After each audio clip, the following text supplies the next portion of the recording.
CBS News on the Hour, your home for original reporting. I'm Matt Piper in New York. She was known for her brooches and for breaking barriers.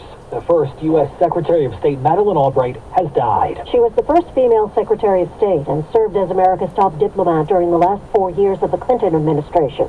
She was, at the time, the highest-ranking woman in the history of the U.S. government.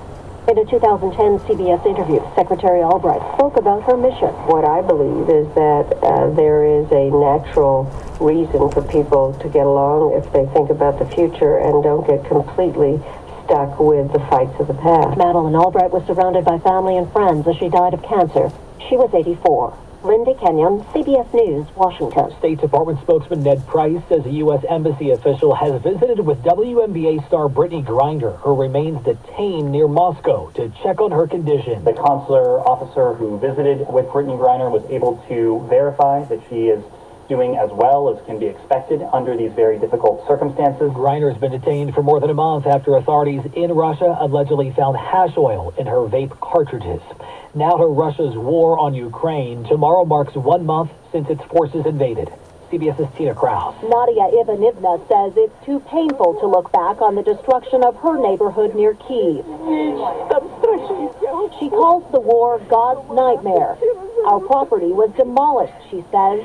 Ukraine's government says Russian forces have destroyed at least $100 billion worth of infrastructure, and 50% of the country's businesses have shut down. Another marathon day of questions for Supreme Court nominee Judge Ketanji Brown Jackson. One after another Senate Democrats, including Georgia's Jon Ossoff, credited the judge for making history as the first black woman nominated to the High Court. In a spirit of national unity, offering thanks for these proceedings.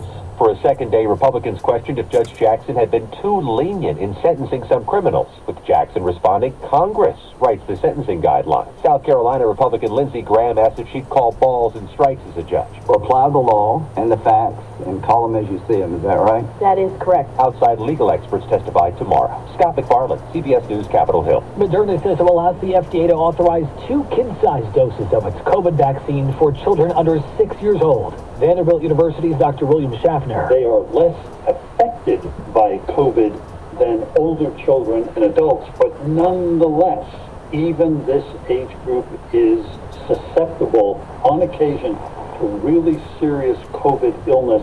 At the close, the Dow lost 449.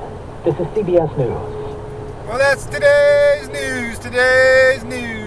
I didn't hear any good news, did you? I didn't think so. I guess it's all about perspective. The glass is half full.